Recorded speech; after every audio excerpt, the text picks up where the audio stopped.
Me making this video will probably be seen as a recession indicator. But anywho, as people, we're conditioned to see that if something is of a higher price, it should definitely be of a higher quality. So we try to chase the best quality at the lowest price. Well, here we have one of the lowest priced offerings from Samsung, the Galaxy Fit 3. And now we have to answer the question of quality. Or rather, Samsung has to answer the question of quality for the price, and we have to judge whether that answer is good enough. Hi everyone, welcome back to Life and Tech with SK. I'm SK, and let's check what do you actually get for 1,000 Rand on the Galaxy Fit 3. Let's get started.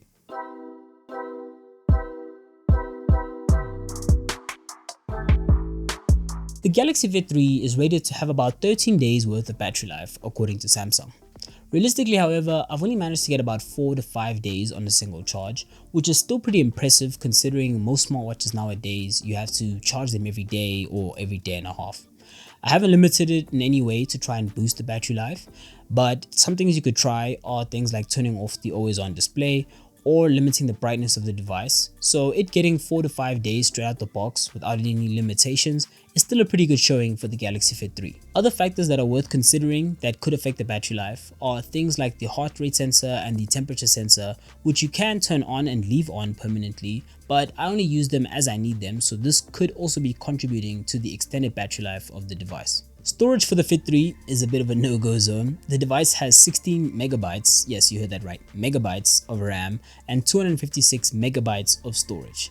This is a limitation and we'll discuss it a bit later when we talk about the apps and software that's available. In terms of design, the Galaxy Fit 3 is quite toned down in this regard. It only has one button on the side that takes you back to the home watch face. Its compact design makes it IP68 water resistant, so you could wash dishes with it, you could do your laundry with it, you could shower with it. Some people even go as far as swimming with it as part of their workouts. But in terms of the watch face itself, you can't change to any custom images that you want. You get a lot of pre-selected ones, and when I say a lot, I mean you get a plethora of pre-designed watch faces for yourself. But if you want to add your own custom watch face, you have to jump through a bit of hoops to get there. But those watch faces sit on a 1.6-inch AMOLED display. You can also configure the side button so that when you double press, it can open any applications that you have set, or you can trigger specific workout routines. I just set my double press to go to find my phone because it often goes missing in the house, and if it's on silent, I won't be able to just call it and find it. But the nice thing with Find My Phone is that if you do trigger it, then it'll still ring even though the phone is on silent. The watch straps are also removable, so if you want to replace them and add any third-party ones or ones that are provided by Samsung to fit whatever vibe or outfit that you're going for, then you can do that as well. On the other side of the watch, there are your optical sensors and readers, and next to that, there's also your charging points. The charging points are magnetic, so it's really easy, it's almost impossible to miss when you want to connect the charger.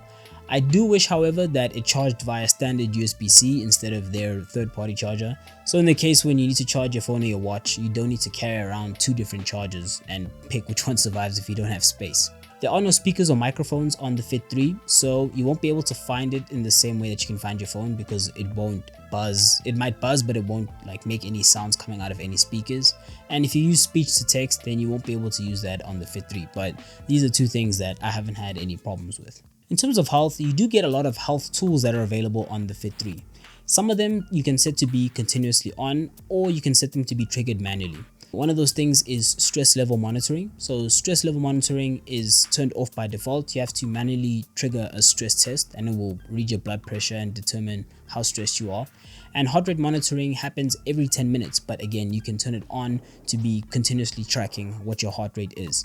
Keep in mind this might eat into your battery life because it's using the sensors more actively. The watch also auto detects your sleep, and it's been pretty accurate for the most part. I have noticed, however, that it ends my sleep period almost exactly when my first alarm is triggered, rather than when I'm actually awake and up and about and moving. I think it's because it's using a combination of different things, like activity on the phone. My phone now becomes active when I wake up, so it starts thinking that I'm actually awake, but I'm actually not. So it still needs a bit of work, but for the most part, if you didn't have that and you just went to sleep and woke up using your natural body clock, it does get this accurate pretty well. A feature I would recommend turning on for auto detection are things like your workouts. You can manually trigger a workout session such as walking, running, cycling and swimming. However, in case you forget, it is nice to have it on and auto detect for you in case you get into a situation where you're just too busy to remember. Outside of those health features, you do get stats, and a lot of stats like your steps taken, cycle tracking, calories burned, water and food detection, etc, etc. So you do get a lot of these on the higher end watches, and it's nice to see them here at the Fit 3 level. However, some of the accuracy might be a bit lower because it's using a optical sensor rather than your electrical sensors, which would be a bit more accurate. But in terms of results, I've seen that it's not that far off. In terms of software, the Fit 3 is running a very slimmed down operating system known as FreeRTOS, as compared to watchOS that's running on the higher end Galaxy watches. And this has its benefits and its drawbacks. One of the benefits is obviously the vastly increased battery life as compared to the other smartwatches in the Galaxy Watch range. However, some of its drawbacks of its operating system and of its storage capabilities that we saw earlier, the 16MB RAM and 256MB storage, is that you don't get to add any extra apps. You only get the default Samsung apps that it has. And although there are many, if you do want to add any extra apps of your own, you're not able to do that. A few apps that I heavily miss out on the Fit 3 because I don't have watchOS is one that is Truecaller, which is quite important in South Africa because we often get a lot of spam calls, and Truecaller allows you to see if it's spam or not and who's calling you exactly. So I often always have to check my phone if it's an unknown number just to make sure that it's not important versus whether it's spam calls. Another big miss on the Fit 3 is that you don't get Samsung Pay. Samsung Pay is already a really nice app to have on my phone, so I don't have to use my physical cards. And the other watches like the Watch 7 that have watchOS allow you to get Samsung Pay on there to be able to pay with your watch and never have to take out your phone in the grocery store. It is a bit sad that the Fit 3 doesn't have an NFC chip and Samsung Pay integrated, but you take what you can get. This is not to say that you don't get your app notifications from your phone to your watch. You can set which apps can send notifications to your watch, and even in some cases you can send basic responses back for apps like WhatsApp or Discord. But if you want to see the full message, if it's too large to fit on the screen, or if you want to send a more lengthy response, then you'll have to open the message on your phone. To navigate, the Fit 3 uses a tile navigation system, which requires you to swipe from left to right to access different stats and different applications that are available on the watch. You can reorganize them by holding down the screen and then tapping to move a tile closer to the center watch face. I recommend putting your most frequently used apps closer to the watch face because you can't skip over any tiles, so having quick access to the ones that you use most frequently is definitely recommended. Since you don't get access to any extra apps on the Fit 3, you can use some of the default apps that are provided by Samsung, such as the Clock app, which allows you to see all your alarms and even set alarms that are specific to the Fit 3.